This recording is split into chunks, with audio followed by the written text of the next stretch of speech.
2025 USA Championships going down this Wednesday all the way to Sunday. This is going to be the event to select who goes to the World Championships in Tokyo about in a month and a half time, all the way in mid-September. Now, before we dive in with my women's predictions in the 100, 200, and 400, go into the description, check out all the links for Citius Mag. We're going to be on site giving you, pre-race shows and post-race shows and like all kinds of things, interviews, updates on social media. Check out everything. We got you held down and all that.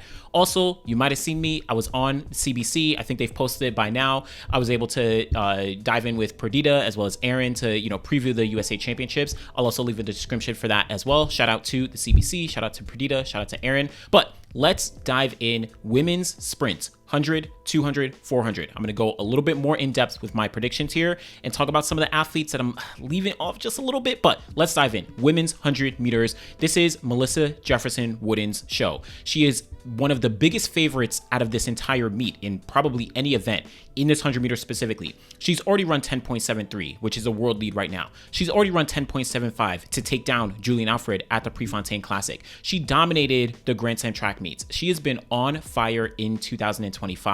And I think more specifically as it relates to the 100, what she did in the 200 throughout the season is actually going to help her a little bit, as it's been helping to build her strength, build her speed endurance, and all those aspects. So I think what she's looking forward to here, the question isn't, is Melissa Jefferson going to win? She is a clear favorite, but it's how fast will she go and how much will she assert her dominance? I think she truly wants to prove herself as not only one of the favorites for a medal at the World Champs or a gold medal, but the gold medal favorite. Now that's a question with, Julian Alfred, Melissa Jefferson-Wooden, like both of them are kind of in that conversation head to head, but she hasn't really separated herself from Julian Alfred yet, but I think she wants to come here and make a statement. She's not coming in like, oh, I'm the favorite. Oh, She's coming in like, I want to make sure I solidify my spot. So Melissa Jefferson-Wooden, clear favorite here. After her is where it gets very interesting, but second place, I have Jason Sears coming up for second to make a spot to her first World Championship team. She is the most consistent American in the 100 to me after Melissa Jefferson this year. Early season wasn't as strong. It was a little bit mixed. She got third place and fifth place at Grand Slam track in Kingston and Miami. But then she started to make a little bit more progress. The Rabat Diamond League, she got third place behind Sharika Jackson and Maya McCoy. Maya McCoy represented Liberia. She's transferring back to the United States, but she can't compete at USA's this year. But then she went to the Racers Grand Prix and Jasis got second place behind Tina Clayton, who we know is, won Jamaican trials. Then she went to the Prefontaine Classic. It was in the, other heat, so not with Julian and Melissa, but she did run 10.85 seconds to win that over a relatively strong field. Went to the Monaco Diamond League, finished second place behind Julian Alfred. I think that Jason Sears has been displaying consistency in her first full year as a professional that is going to translate to these USA Championships, where I think she's going to get a spot to the World Championship team. So that's Jason Sears. Third place, I'll be honest, I went so back and forth with this. I really went back and forth with this, but I'm going with TT Terry. TT Terry is my third place finisher for the 100 meters, and I think she's going to book her spot on her third USA team. She made the team in 2022 to Eugene. She made the team last year to the Olympics in Paris, and now I think she's going to make the team again. She ran 10.85 seconds in Florida, and I think she also ran 11.07. But after that, her second best or her next best performance is 11.17, which she ran at the Prefontaine Classic. So didn't do that well there. But TT Terry is a serious gamer when it comes to USAs, when it comes to making teams and all of that. Yes, she missed the team in 2023, but like I said, out of all the other years, she made the team competing and went on to compete for the United States. I think she's going to be able to do it here. And I think that TT Terry has some of the highest, I say like race IQ, but almost like race intelligence, where she realizes where she's at relative to the field, not only like in the race per se, but also relative to her positioning and standing amongst other women who are entering USA trials here. So I think that TT Terry, she's going to show up when it counts. She's going to get on that team. And yeah, I have her in third place. But honestly, I was going so back and forth with Aaliyah Hobbs. Aaliyah Hobbs has been getting back into some great form. She dealt with injuries earlier in the season, had a late start, but the only reason that I, couldn't put her on the team is because of the races that she ran and who she actually finished behind. For example, TT Terry ran 10.85 seconds in Florida. and she beat out Aaliyah Hobbs, who ran 10.89 seconds, her season's best this year. Also, Jason Sears ran 10.85 seconds as well at Prefontaine. She beat out Aaliyah Hobbs, who ran 10.90 seconds, her second best time of the year. Also, at the Monaco Diamond League, Aaliyah Hobbs was there as well, but she again finished behind Jason Sears. So when I'm considering Aaliyah Hobbs versus the other women, I just had to put her a little bit step back. But she did make the team in 2022, and I think Aaliyah Hobbs is one of those almost like sleepers. I feel like she has a lot more potential than what she's shown, only because of those injuries, but who knows? I could be wrong. Same thing with Tamari Davis, who I was kind of going back and forth with. The problem is she hasn't run since the Philly Grand Slam track meet. So I'm not sure of her status. That was all the way up in early June. So, she's run a windy fast time at the Miami Grand Slam track meet. She ran fast in the 200, but it was just so tricky considering what everyone else has done over, the past 2 months through June and July. But she's one of the most talented sprinters in the field. Also, Gabby Thomas is entered and in this field. She's doing the double, 100-200. We'll talk about the 200 in a second. I'm not sure if she runs every single round of the 100. Check out the video that I did already, kind of breaking down athletes who are doing doubles. But I think we know she wants sub 11 seconds in the 100. Also, her running the 100 could help her in the 200 if she runs 1 or 2 rounds. Again, not exactly sure. Even if she does do this, all 3 rounds, I don't think she gets top 3, but shout out to Gabby Thomas. 2021, she actually got 5th place in the 100. She did very well. She finished behind Sha'carri Richardson, Javian Oliver, Tiana Daniels, and then also Jenna Prandini. Those were the 4. And then, technically, Sha'carri was DQ'd, was banned, so, Gabby Thomas moved up to 4th. But regardless, Gabby Thomas is going to be in here. Sha'carri said she's not. She's focusing in on the 200. If she runs, I don't think she'll run all 3 rounds.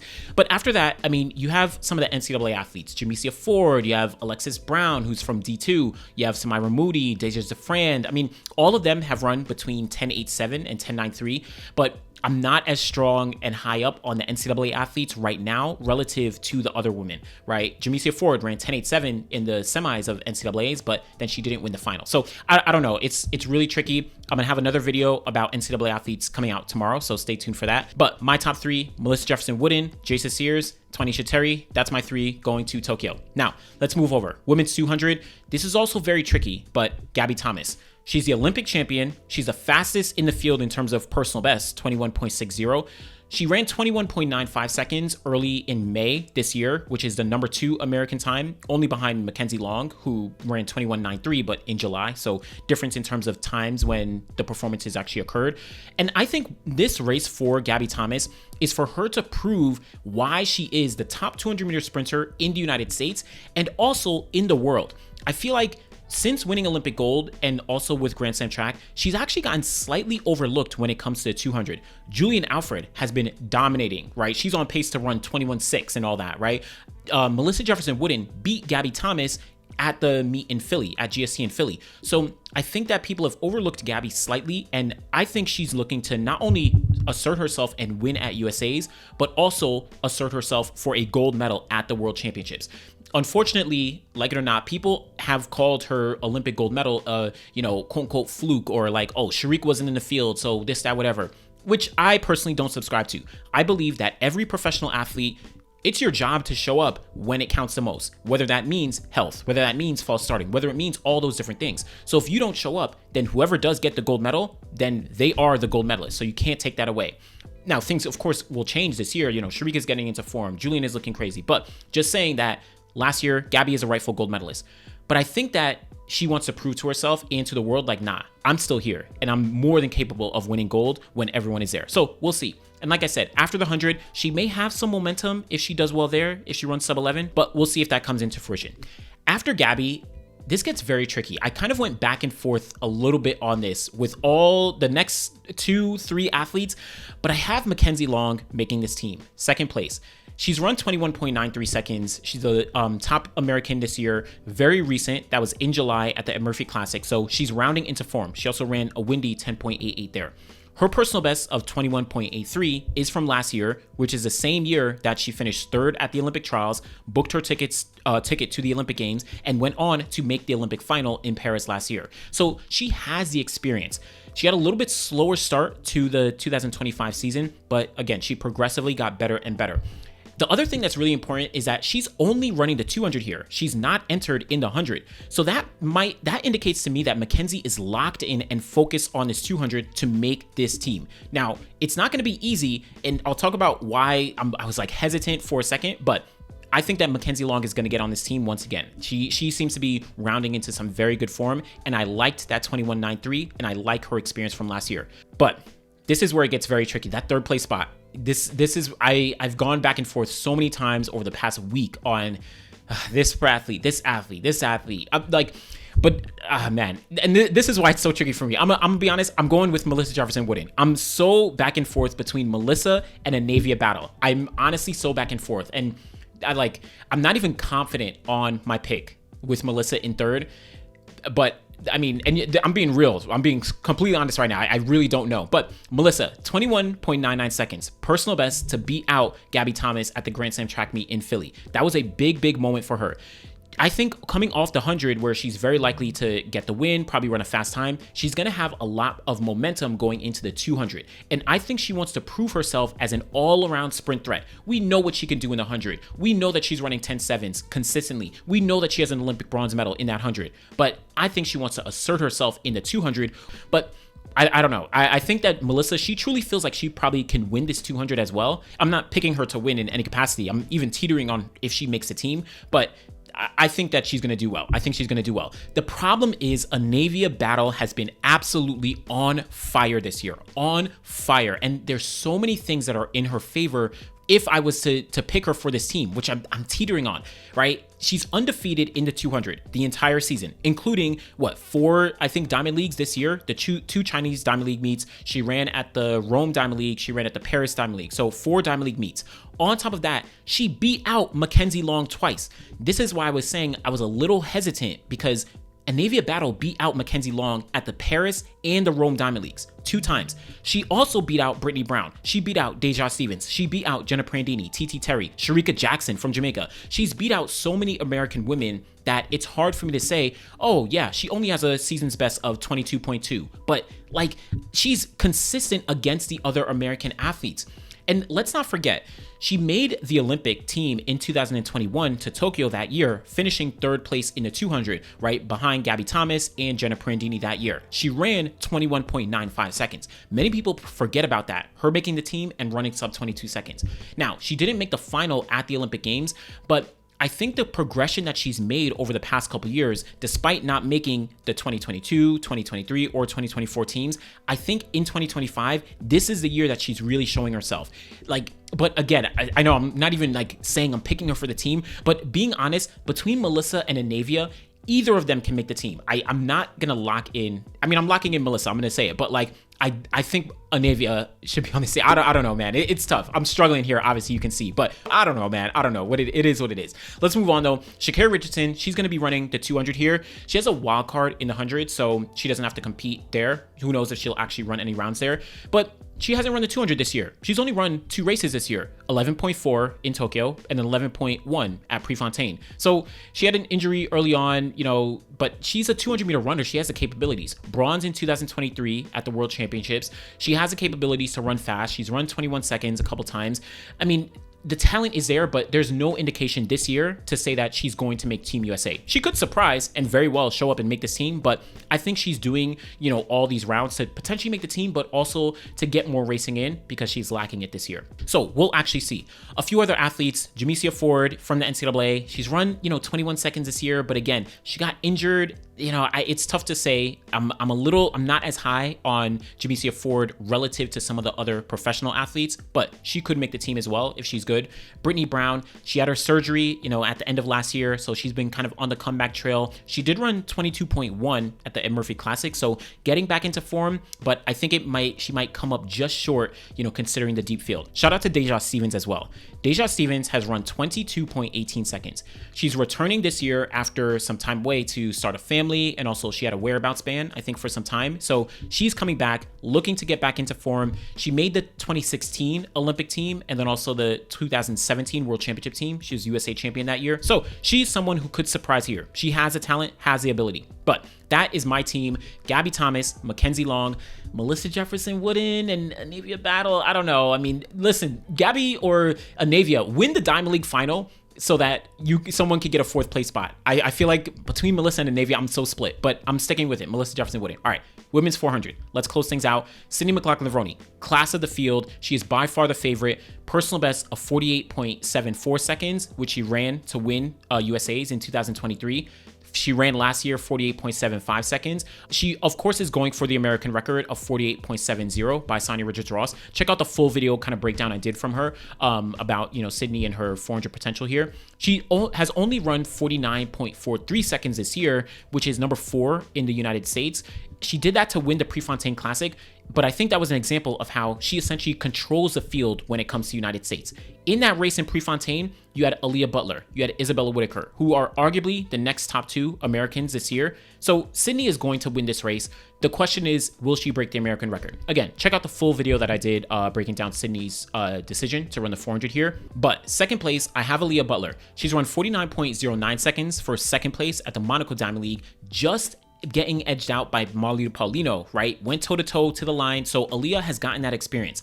She finished second place to Sydney at Prefontaine, as I said, and she ran 49.86. She's run 49 seconds on 6 different occasions this year, so she has the consistency during and coming off the NCAAs, and last year, she made Team USA to the Olympic Games in Paris. So I think her all-around experience at the Olympics last year, during the NCAA, and on the Diamond League this year, I think that's going to lead her to a second place finish, but Isabella Whitaker, who I have in 3rd place here, I think she could really challenge for the second place spot. She has run 49.24 seconds indoors this year when she won NCAAs. She's also run 49 seconds on 4 times in total this year. She won the Oslo and the Stockholm Diamond Leagues against high quality fields. She also did very well in Grand Slam track in Miami and Philly in the 400-200 group. So she has been building up all the experience in 2025 to prepare herself to make her first individual team. And she is one of the few all-around athletes when talking about the 200, ran a personal best of 22.76 this year.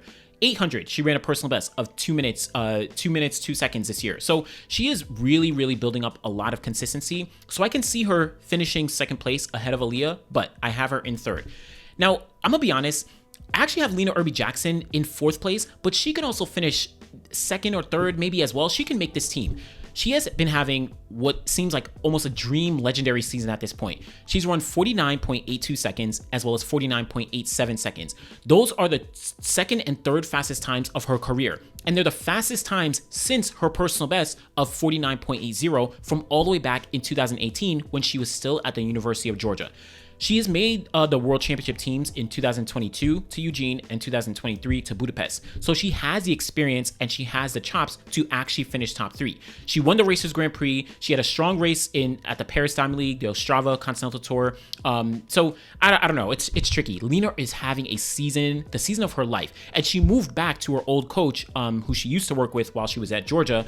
She's now at Vanderbilt. And it's working well. So I don't know. Lena could make this team, but I have her just slightly below only because of Isabella Whitaker and Aaliyah Butler. They're a little more consistent on the Diamond League circuit and against some of these top names than Lena has been.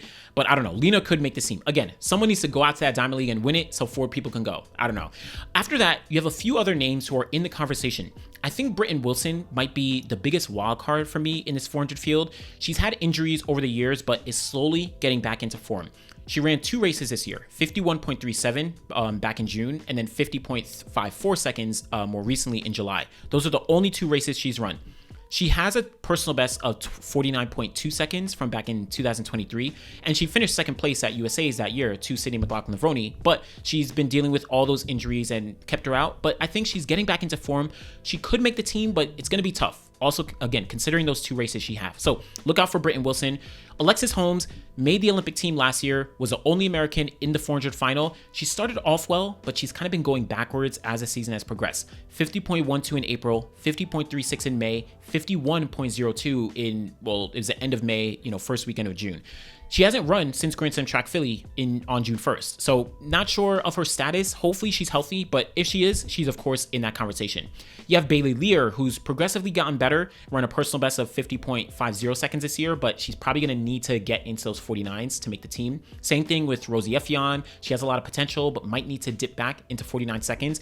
Talitha Diggs, she made the 2022 and 2023 teams, but she's unfortunately not looked great this year. She's only run a best of 51.49. So, she switched coaches, maybe some adjustment there. But again, my team, Cindy McLaughlin-Levrone, Aaliyah Butler, Isabella Whitaker, that's my top 3. Lena Irby-Jackson, she's my wild card here. She could make the team, but we'll see what actually does play out. But that is my predictions for the women's 100, 200, and 400 at USA's going down this weekend. Again, check the links in the description for everything Citius Mag. Again, I made an appearance on CBC. Shout out to the whole team, Perdita and Aaron. Y'all were amazing. But let me know what you think. Are my predictions crazy? I feel like I try and be as balanced and go based on, experience and based on what's happened this season. But of course, I could be completely out of my mind. Let me know what you think. Be sure to like the video, subscribe to the channel. Truly, truly appreciate y'all. Thanks for watching.